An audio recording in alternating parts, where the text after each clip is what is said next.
Buenas tardes a todos, bienvenidos a esta transmisión en vivo desde nuestra sede Siam Cayala.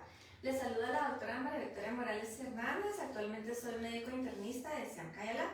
En esta oportunidad estaremos compartiendo un tema de gran importancia conmemorando el Día Internacional de Hipertensión Arterial, siendo el 17 de mayo. Estaremos realizando acciones de prevención en pro de la enfermedad cardiovascular y estamos acompañados con el doctor Ricardo Muñoz, quien es médico y cirujano graduado de la Universidad San Carlos de Guatemala. Realizó una especialidad de medicina interna en el Instituto Guatemalteco de Seguridad Social, una subespecialidad de cardiología intervencionista en México y así también una maestría de hipertensión y enfermedad cardiovascular en Madrid, España. Doctor, sea usted bienvenido. Gracias, muy amable. Gracias a Siam y a AstraZeneca por la oportunidad que me da de estar aquí con todos ustedes. Gracias, doctor.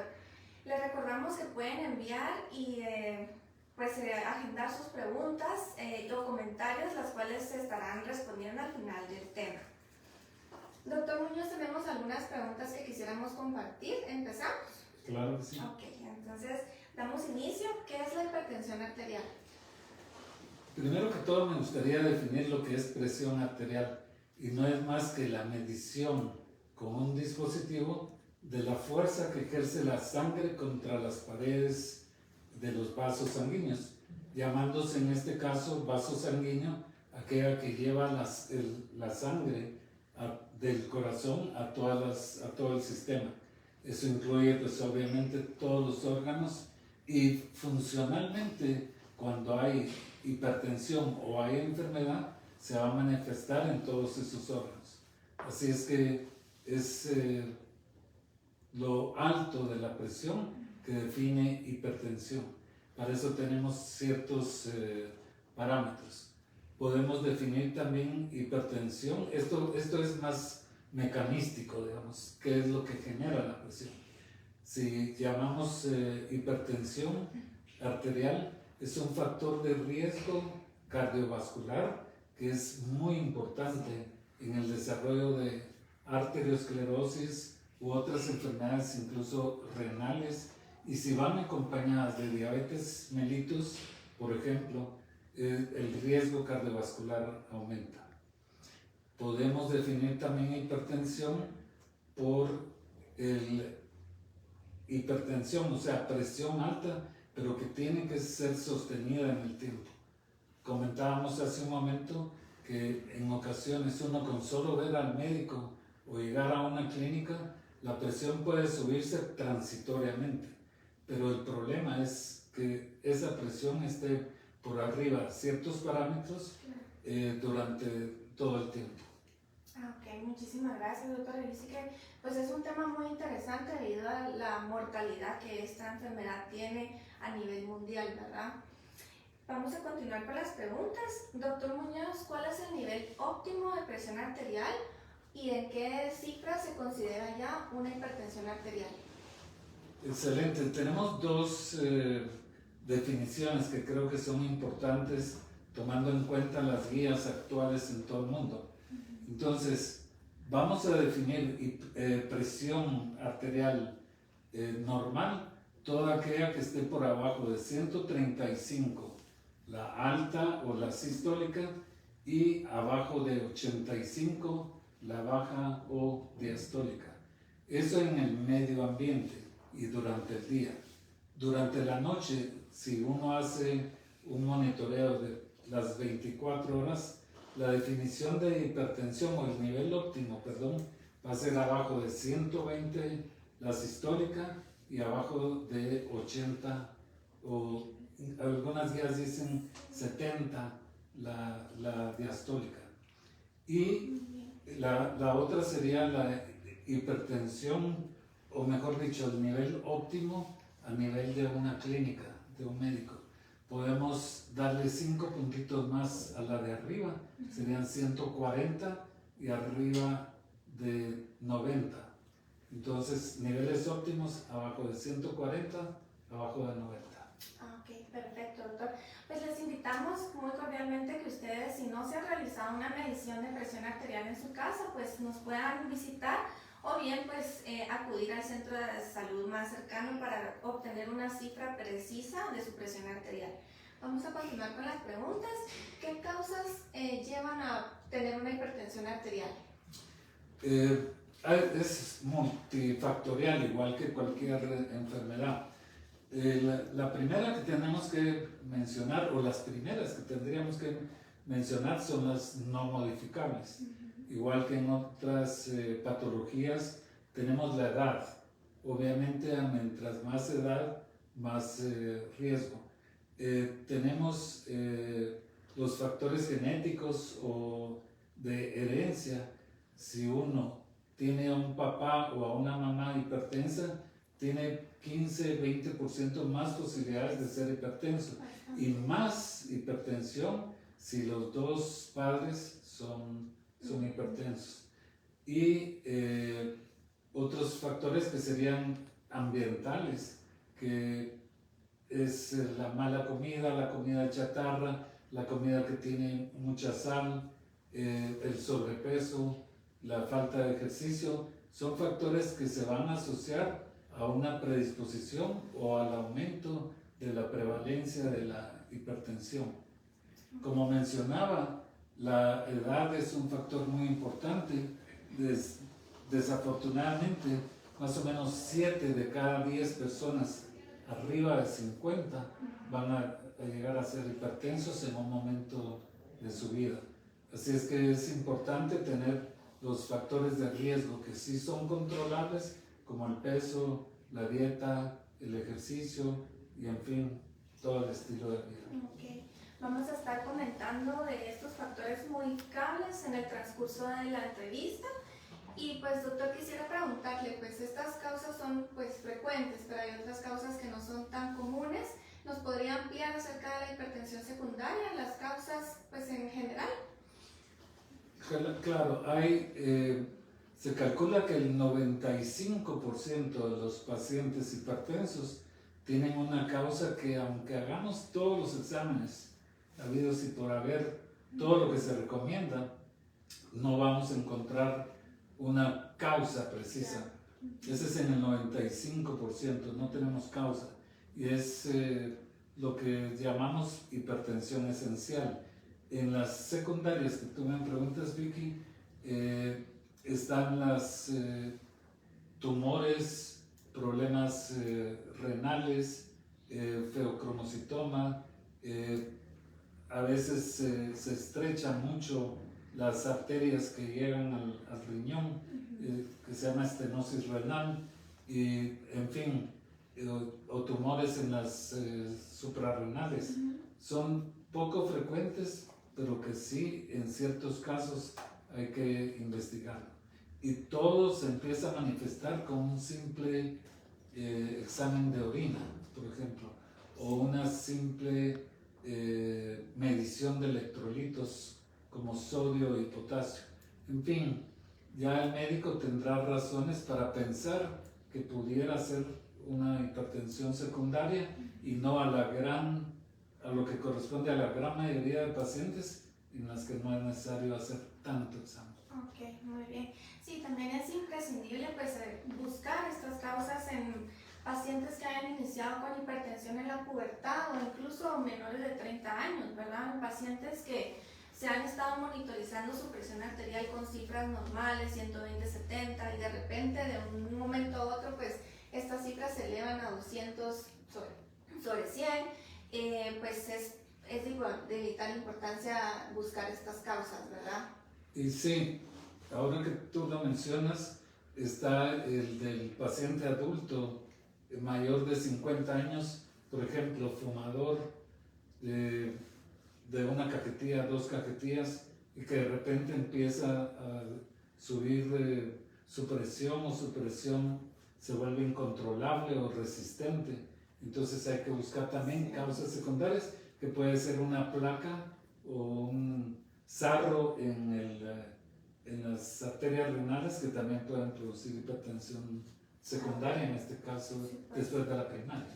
Muy bien, está bien, doctor. Muchísimas gracias. Ahí sí que pues también tener cuidado con las lesiones a órgano blanco, ¿verdad? Porque sabemos que esta hipertensión primaria o esencial pues lleva un periodo largo, más o menos de 10 años, para que pueda hacer una consecuencia a este órgano blanco como es riñón, cerebro, corazón, ¿verdad? Si hay daño a estos órganos blancos de muy reciente inicio, pues es imprescindible buscar otras causas asociadas. ¿Qué síntomas puede presentar un paciente con hipertensión arterial?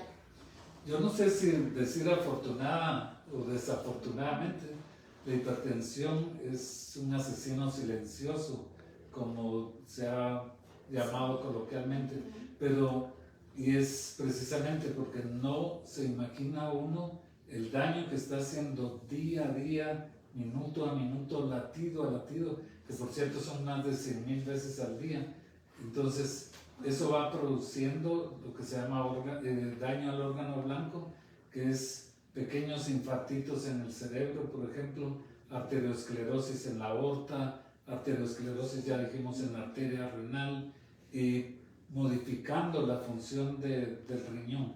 Y sí, desafortunadamente uno puede hacer a veces el diagnóstico 10 años después, y entonces hay daños que van a ser irreversibles.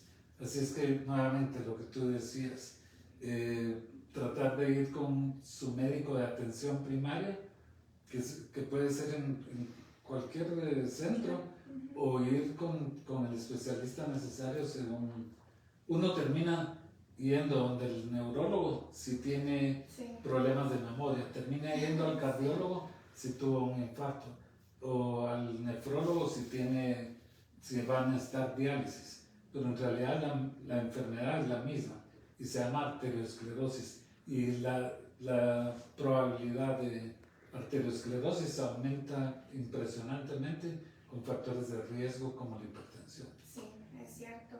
Bueno, solo para comentar, ¿verdad? Que recordamos que pueden hacer sus preguntas, enviarlas y sus comentarios, las cuales vamos a estar respondiendo al final de la entrevista. ¿Qué complicaciones tiene la presión arterial no controlada? Número 1, la arteriosclerosis, que es un problema generalizado en todos los vasos. Los podemos ver desde la ventana del cuerpo, que es la retina, en un fondo de ojo. Podemos verlo en carótidas, con un soplo aquí, o placas en un ultrasonido, y eso generar embolias cerebrales, lo que se conoce como enfermedad arterial cerebral isquémica. Hablábamos de la estenosis carotidia, infartos agudos del miocardio con obstrucción de coronarias, o terminar uno con una diálisis, como insisto, por problemas en el riñón per se o en la irrigación del riñón. Y obviamente enfermedad arterial periférica, donde uno puede terminar incluso con amputaciones o con problemas isquémicos en las piernas importantes.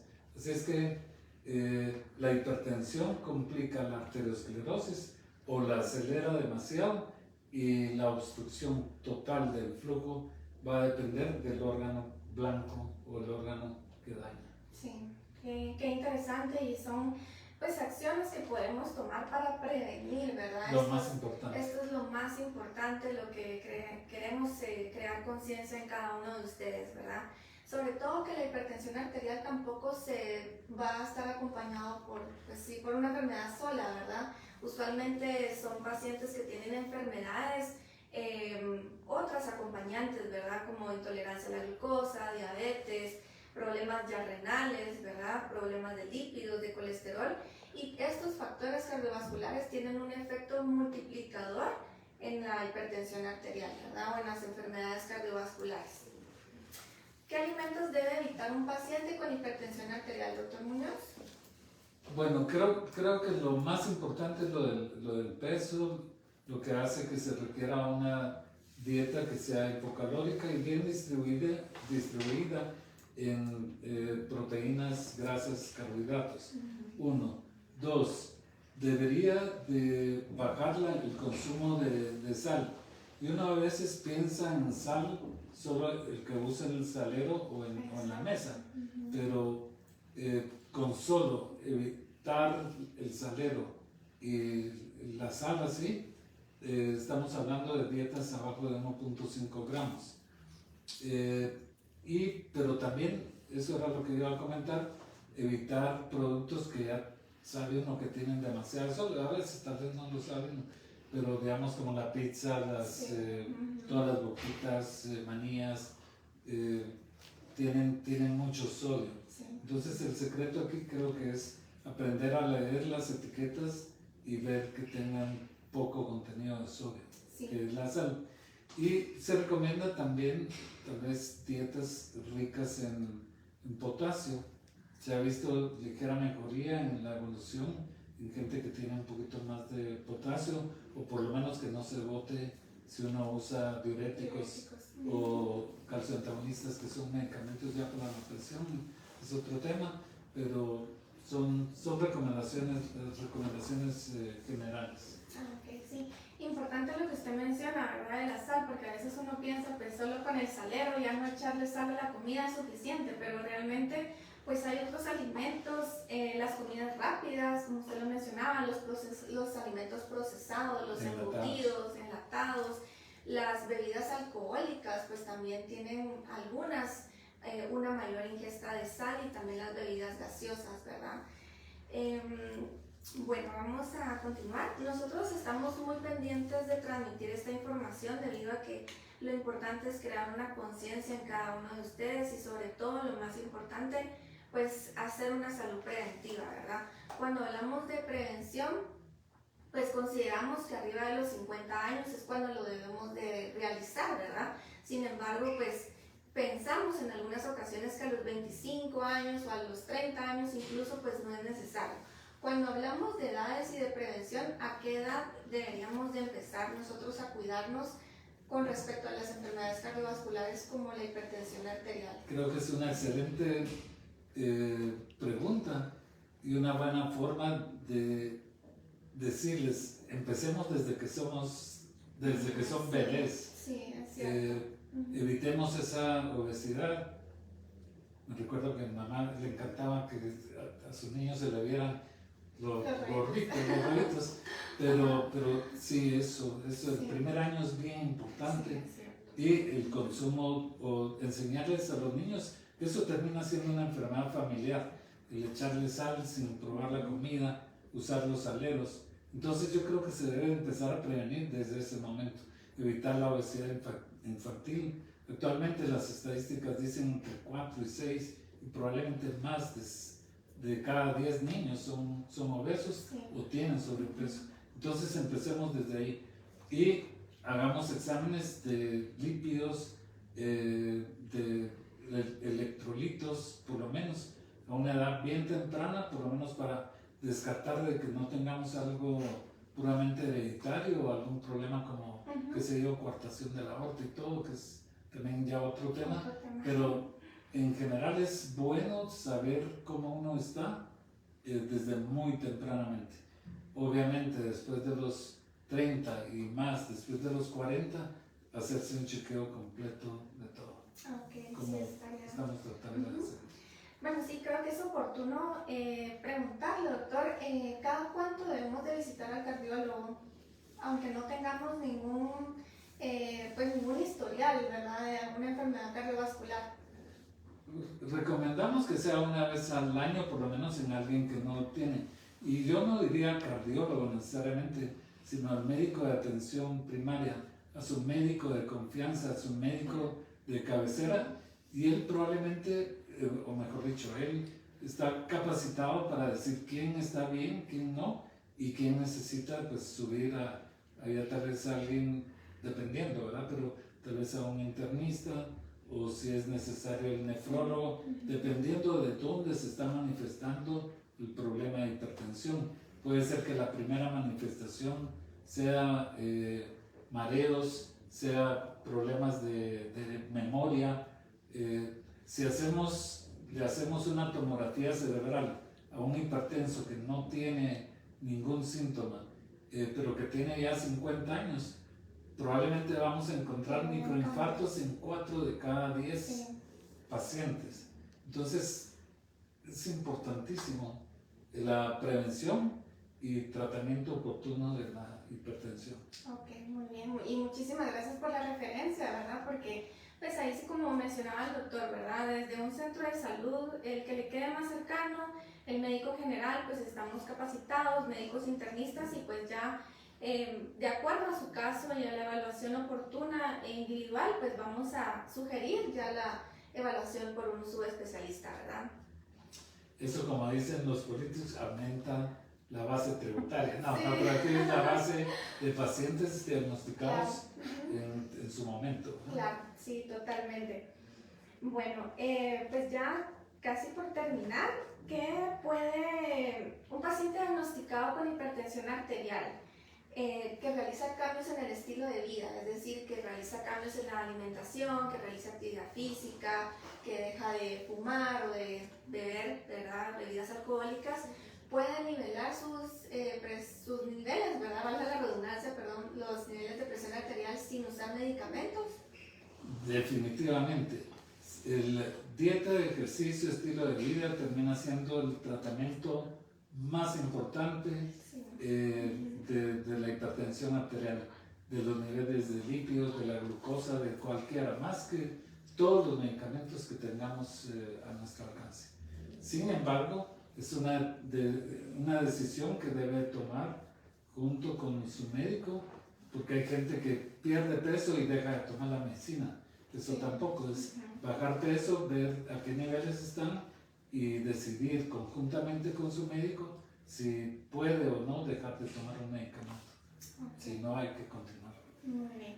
Sí, pues estas son medidas como el primer escalón, ¿verdad?, para prevenir y para tratar una enfermedad cardiovascular. De igual manera, pues reducir el estrés o hacer medidas de relajación, pues me imagino que también puede ayudar en estos pacientes. Definitivamente. Okay. Y como digo, termina siendo lo más importante, que era lo que mencionaba como estilo de vida en general. Sí, en general, ¿verdad? Bueno, entonces, bueno, doctor Muñoz, muchísimas gracias por la charla, la verdad es que muy actualizada, de mucho apoyo para todos nosotros. Tenemos unas preguntas y comentarios de nuestra audiencia, entonces vamos a continuar. Buenas tardes, un paciente hipertenso actualmente con tratamiento y que continúa con mareos. ¿Qué pudiera estar pasando? Gracias. Hablamos ya de la pérdida de memoria, mareos como síntoma atípico o menos frecuente de hipertensión. Lo que habría que hacer es ir con su médico, manifestarle eso y probablemente él verá la necesidad o no de mandarlo con un médico neurólogo para definir si hay enfermedad cerebrovascular. Sí, de igual forma, pues hay que ver muchas cosas acá, ¿verdad? Desde la edad, porque un paciente pues ya adulto mayor pues puede tener mareos como una causa de otras cosas que es de lo más simple, desde una infección urinaria hasta una hipertensión pues que no está controlada, ¿verdad? Entonces habría que tener una evaluación pues presencial, ¿verdad? ¿Cómo me doy cuenta que soy hipertenso? Lo que decíamos, yo creo que ahora con lo de COVID y todo lo que nos pasó con esto, nos acostumbramos a tener ya dispositivos que ahora no son tan caros y que son importantes, como tener un esfigmomanómetro. Recomiendo el que es totalmente automático y de brazo. Los de muñeca no están totalmente validados. Solo tener en cuenta el tamaño del brazo, no es lo mismo un brazo de este diámetro o un brazo ya más grande, pero si se tiene la disponibilidad de tener un aparato, lo mejor es tomarlo en casa y tener las mediciones que hablábamos de 135 y abajo de 85, como normal. Si están arriba de esas cifras, hay hipertensión, ya sea ligera o ya dependiendo del nivel moderado, o sea, pero esa es la mejor forma. Ok, muy bien, gracias. Bueno, como estábamos comentando, aquí nos están preguntando, ¿tienen algún impacto las aguas gaseosas o las bebidas energizantes en la hipertensión arterial? Definitivamente. Hablamos del sodio con las gaseosas y las energizantes, que sí, no las recomiendo para nada. Hemos visto problemas de crisis hipertensivas, de arritmias realmente severas que terminan en la emergencia, pacientes jóvenes, y otra de las cosas que deberíamos de investigar cuando vemos a un paciente en esas condiciones, si está tomando o no productos naturales o productos energizantes que tienen taurina, tienen cafeína, y de esa forma provocan hipertensión y aumento de la frecuencia cardíaca y riesgo de arritmias realmente malas. Sí, es cierto, pues ahí sí que como usted lo menciona, pues indagar, ¿verdad? Nuestros pacientes, sobre todo jóvenes, que pueden estar consumiendo suplementos para el gimnasio, que son energizantes, y pues de ahí ya se vienen todas las complicaciones de una crisis hipertensiva, ¿verdad? Correcto. Bueno, mi hijo de 11 años tiene problema renal. ¿Puedo ser yo hipertenso? Puede ser hipertenso, perdón, es la pregunta. Sí, una de las complicaciones de las enfermedades renales es precisamente de la presión elevada, y lo mejor es la medición y el control con el nefrólogo pediatra probablemente. Ok, bueno, aquí tenemos un comentario y una pregunta. Saludos, doctor Muñoz. ¿En qué rango de pulsaciones por minuto, me imagino, y cuánto tiempo es adecuado ejercitar para mantener una buena condición de nuestro sistema cardiovascular? Buena pregunta. Para calcular el máximo al que puede llegar uno, hay una formulita que es 220 menos la edad. Entonces, ese es el máximo a donde deberíamos nunca pasar de eso. Y ¿cuánto tiempo? Las guías sugieren, cardiovasculares de prevención, justamente, sugieren por lo menos 150 minutos a la semana. Por supuesto, si son 300 mejor, pero como la pregunta muy claramente dice, ¿a cuánto es lo que debemos llegar?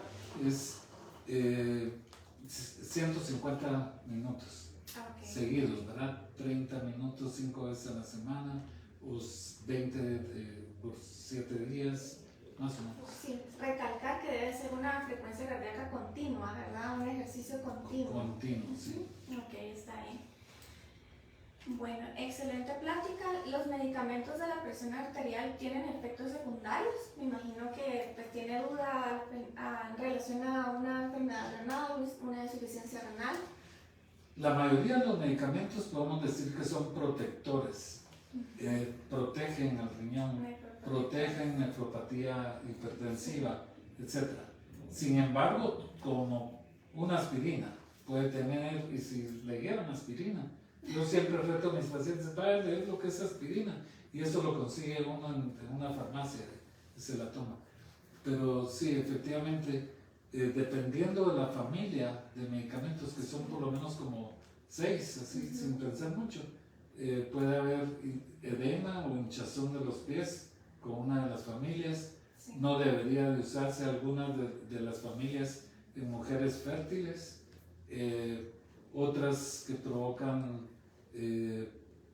latidos muy lentos, pero ahorita sí que afectan al riñón, Sí. ninguno, Sí. o prácticamente ninguno. Pues la mayoría, usted no me dejará mentir, ¿verdad? Como está comentando, pues son nefroprotectores, ¿verdad? Cardioprotectores, y de igual forma, pues es importante que no la automedicación, ¿verdad? Porque ya son medicamentos que deben de ir aconsejados por su médico de cabecera, por un subespecialista, y hay medicamentos que sí pueden servir para la presión arterial, pero hay otros medicamentos que no se pueden mezclar unos con otros, ¿verdad? Aún así sean para la presión arterial.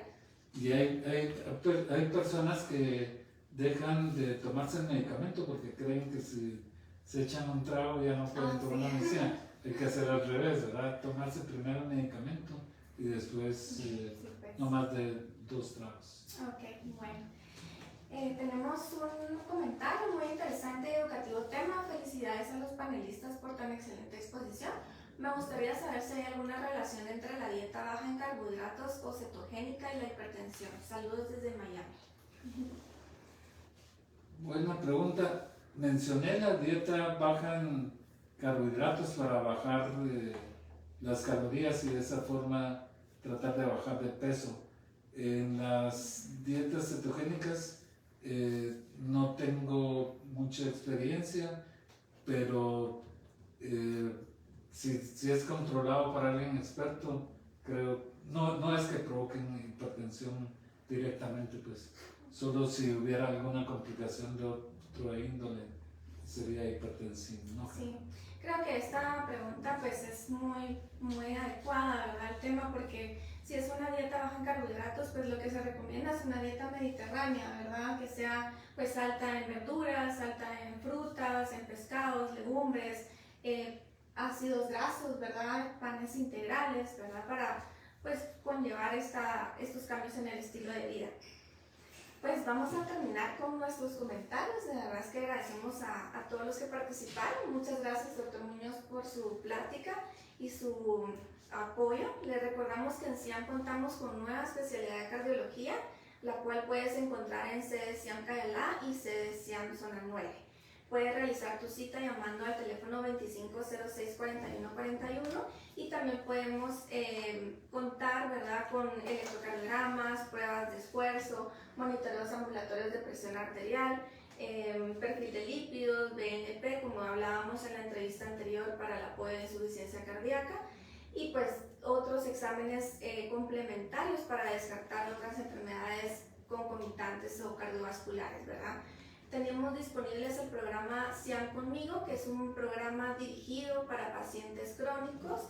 Este programa pues es gratuito, solo es necesario llenar unos ciertos requisitos y lo que busca este programa es el acompañamiento adecuado con su médico y acciones terapéuticas oportunas, ¿verdad? Muchísimas gracias, doctor Muñoz. No sé si usted quiere complementar algo o decir algunas palabras de despedida. No, pues a cuidarse, ¿verdad? Bajar la sal en la dieta y hacer sus chequeos preventivos en tiempo. Muchísimas gracias, está bien, así lo vamos a hacer. Que tengan un excelente día y agradecemos a todos por habernos acompañado en esta transmisión. Feliz tarde.